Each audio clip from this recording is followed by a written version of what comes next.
ఒకే ఒక్క వీడియో బంగ్లాదేశ్‌లో అనేక ప్రకంపనలు సృష్టిస్తుంది. అంటే ముఖ్యంగా బంగ్లాదేశ్‌లోని ఒక హిందూ మహిళ పైన జరిగిన క్రూరమైన దాడి. ఈ బంగ్లాదేశ్ మరియు ఇండియా ఈ 2 దేశాల మధ్యన క్రికెట్ సంబంధాలే గాకుండా ఈ 2 దేశాల యొక్క భవిష్యత్తు కూడా చాలా ప్రశ్నార్థకంగా మారింది. మరి అసలు ఆ దాడి ఏంటి? దానికి సంబంధించిన కంప్లీట్ ఇన్ఫర్మేషన్ మనం ఇక్కడ చూస్తే సో, ఈ బాధిత మహిళ ఎవరంటే బంగ్లాదేశ్‌లో 40 ఇయర్స్ ఏజ్ ఉన్న ఒక హిందూ మహిళ. ఆమె సామూహిక అత్యాచారానికి గురైంది. అత్యాచారం చేసిన తర్వాత ఆమెను ఓ చెట్టుకు కట్టేసి ఇక్కడ జుట్టును కత్తిరించి ఆ వీడియోలను తీసి సోషల్ మీడియాలో ట్రెండింగ్‌లోకి తీసుకొచ్చారు. మరి దీనికి పాల్పడిన నిందితులు అక్యూజ్డ్ ఎవరంటే షాహీన్ అండ్ అతని అనుచరుడు హసన్. షాహీన్ అండ్ హసన్ అనే ఇద్దరు ఈ పనిని చేశారు. మరి వీళ్ళిద్దరు ఇట్లా చేయడానికి కారణం ఏంటనేది బ్యాక్‌గ్రౌండ్‌లోకి వెళ్తే మనము ఈ బాధితురాలు 40 ఇయర్స్ ఏజ్ ఉన్న హిందూ మహిళ ఈ షాహీన్ దగ్గర నుంచి ఇల్లును కొనుగోలు చేసింది. ఒక 1 ½ 2 ఇయర్స్ ముందు. అయితే అప్పటినుంచి అతను ఆమెతో అసభ్యకరంగా ప్రవర్తిస్తూ ఉన్నాడు. కానీ ఆమె తిరస్కరించింది. దీంతో దాడికి పాల్పడ్డారనే మనకు తెలుస్తూ ఉంది. బట్ ఇది కేవలం డబ్బు కోసం జరిగిన ఒక దాడినో, నేరమో కాదు. హిందూ సమాజంలో ఒక భయాన్ని సృష్టించి భారతదేశాన్ని రెచ్చగొట్టే విధంగా ఒక ప్రణాళికాబద్ధమైన ప్రీ ప్లాన్డ్ యాక్షన్ అనేది అక్కడ బంగ్లాదేశ్‌లో నడుస్తూ ఉంది. మరి భారతదేశం యొక్క ఇమ్మీడియేట్ యాక్షన్స్ ఏమున్నాయి? ఇండియా ప్రపోజ్ చేసిన ఇమ్మీడియేట్ యాక్షన్స్ ఏం తీసుకుందంటే బీసీసీఐ ఆదేశాల ప్రకారంగా కోల్కతా నైట్ రైడర్స్ టీంలో ఉన్న బంగ్లాదేశ్ పేసర్ ముస్తాజుర్ రెహమాన్‌ను ఐపీఎల్ స్క్వాడ్ నుంచి తప్పించారు. అదేవిధంగా బీసీసీఐ బంగ్లాదేశ్‌లో జరగాల్సిన పర్యటనను కూడా అత్యవసరంగా నిలిపివేస్తున్నట్టుగా పిలుపునిచ్చింది.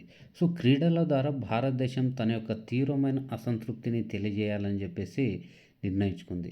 దీనికి కౌంటర్‌గా బంగ్లాదేశ్ కూడా కొన్ని చర్యలకు ఉపక్రమించింది. అవేంటంటే బంగ్లాదేశ్‌లో ఐపీఎల్ ప్రసారాలపై నిషేధం విధించింది. అదేవిధంగా త్వరలో భారతదేశంలో జరగబోయే టీ20 వరల్డ్ కప్ నుంచి తాము వైదొలుగుతున్నట్టుగా ప్రకటించింది. అంటే ఆ దేశంలోకెళ్ళి మా క్రికెటర్స్ క్రికెట్ ఆడితే వారి యొక్క భద్రతను మేము గాలికి వదిలేసినట్టు ఉంటుందని భావించి ఆ విధంగా వాళ్ళు భావిస్తూ ఉన్నారు. మరి ఈ క్రీడా రంగంలో మొదలైన ఈ వివాదం 2 దేశాల మధ్యన పూర్తి స్థాయిలో దౌత్యపరమైన ఒక సంఘర్షణగా మారుతుంది. మరి ఫ్రెండ్స్ ఇది ఈ విధంగా ఉంటే మరి 2 దేశాల మధ్యన అంత శత్రుత్వం పెరగడానికి కారణం ఏదో జనరల్‌గా జరుగుతున్న సంఘటనలు కాకుండా మన లాస్ట్ కొన్ని వీక్స్ నుంచి కొన్ని అటాక్స్ అనేవి జరుగుతూ ఉన్నాయి.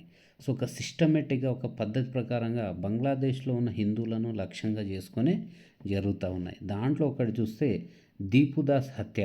ఈ దీపుదాస్‌ని హత్య చేశారు. అప్పుడు ఇది ఫస్ట్ సెన్సేషనల్ కేస్. తర్వాత అమృత్ మండల్. అతని యొక్క గ్యాంగ్‌స్టర్‌గా ముద్ర వేసి అతన్ని హత్య చేశారు. అదేవిధంగా ఒక సహ ఉద్యోగి బజేంద్ర బిశ్వాస్ అనే వ్యక్తిని కూడా కాల్చి చంపారు. తర్వాత ఒక కోకన్ దాస్ అనే వ్యక్తిని కూడా ఇక్కడ సజీవంగా దహనం చేశారు. ఇవి గత కొన్ని వారాలుగా బంగ్లాదేశ్‌లో జరుగుతున్న యాక్టివిటీసు భారతదేశం మీద కావచ్చు, హిందువుల మీద, బంగ్లాదేశ్‌లో ఉంటున్న వారి మీద. మరి రాజకీయ అస్థిరత అనేది ఇప్పుడు ప్రస్తుతానికి బంగ్లాదేశ్‌లో ఉంది. దానికి గల కారణాలను మనం చూస్తే కొన్ని పొలిటికల్ ఫ్యాక్టర్స్ ఉన్నాయి ఇక్కడ. రాజకీయ శూన్యత అంటే ఒక పొలిటికల్ వాక్యూమ్ అనేది ఉంది అక్కడ. ఖలీదా జియా మరణము, తారిక్ రెహమాన్ మరణించిన తర్వాత బంగ్లాదేశ్ రాజకీయాల్లో ఒక గందరగోళ పరిస్థితి నెలకొన్నది. అదేవిధంగా భారతదేశం మీద, అదేవిధంగా హిందువుల మీద, భారతదేశం మీద వ్యతిరేక భావజాలాన్ని పెంపొందిస్తుందని చెప్పేసి మనకు జమాతే ఇస్లామీ అనే సంస్థ మీద అనేకమైన ఆరోపణలు ఉన్నాయి. ఇది ఆ విధమైన పాత్రను పోషిస్తుంది. అంటే ఆ దేశవ్యాప్తంగా తీవ్రవాదాన్ని పెంపొందించడం, హిందువుల మీద వ్యతిరేకమైన భావజాలాన్ని సృష్టించడం ఈ సంస్థ యొక్క ప్రధానమైన లక్ష్యాలు. అదేవిధంగా హిందూ అధికారులపైన దాడులు చేస్తున్నారు. అంటే ఎవరైతే ఎన్నికల్లో పోటీ చేయాలనుకుంటున్నారో అభ్యర్థులు వారి యొక్క నామినేషన్లను తిరస్కరించడం, ఒకవేళ అధికారులు అలా తిరస్కరించకపోతే అధికారులను బెదిరించడం అనేది కూడా ఆ ప్రాంతంలో ప్రస్తుతం జరుగుతూ ఉంది. మరి బంగ్లాదేశ్‌లో చదువుకుంటున్న ఒక వెస్ట్ బెంగాల్ విద్యార్థి ఏమంటున్నాడు ఇక్కడ చూడండి. ఒక హిందువుగా కన్నా భారతీయుడిగా ఉండడమే తనకు ఎక్కువగా భయాన్ని గురి చేస్తుందని చెప్తున్నాడు. అంటే బంగ్లాదేశ్లో హిందువులపై ద్వేషం మాత్రమే అంటే ఓన్లీ హిందూ కమ్యూనిటీ మీద కాకుండా ఓవరాల్గా భారత జాతి మీదనే తీవ్రమైన వ్యతిరేకం మరియు విద్వేషం పెరిగేలాగా అక్కడ ఈ జమాతే హింద్ ఏదైతే సంస్థ ఉందో ఇవన్నీ పనిచేస్తూ ఉన్నాయి.